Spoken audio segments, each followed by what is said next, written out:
tokį besilankančią jaunimą, kokios yra jų mėgstamiausias dainos. Ir tada kitų paklausinėsim, ar jiem tos dainos prie širdies, kaip jie jas vertina ir ko jie patys klauso.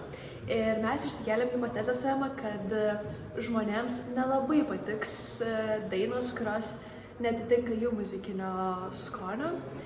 Bet pažiūrėsim, kaip čia bus. Įvertink šitą dainą nuo 1 iki 10. Stiprus 8. O dabar pasakyk savo mėgstamiausią dainą šiuo metu. Man dabar, kaip tik klausau, portugališką, va šitą. Lá do bairro onde eu moro. Tô namorando aquela mina, mas não sei se ela me namora. Labas, įvertink šitą dainą nuo 1 iki 10. Lá do bairro onde eu moro. Seu cabelo. Kokie 7? Kokia tavo mėgstamiausia šiuo metu daina? Champagne Coast by Blood Orange. Tiek.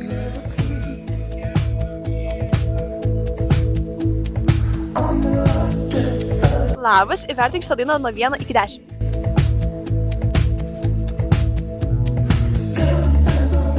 10. O kokia tavo mėgstamiausia daina šiuo metu yra? Harry Styles Stage Back.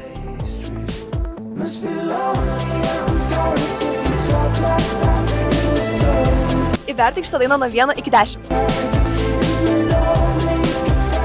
Nuoširdžiai neklausau tokių dainų, Tai 1. bet vertinu 10, nes kažkas labai stengiasi. Kokia tavo mėgstamiausia daina šiuo metu? D'Angelo Untitled.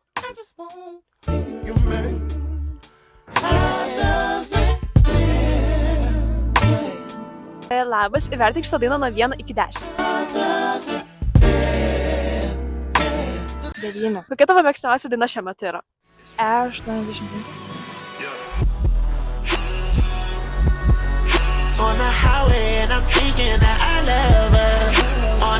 Labas, įvertink šitą dainą nuo 1 iki 10. 9. O kokia tavo daina dabar yra šiuo metu mėgstamiausia? All Eyes on Me.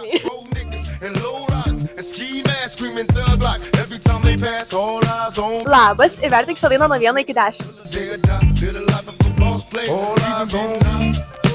10. O kokia tavo mėgstamiausia daina šiuo metu? Rihanna Kiss It.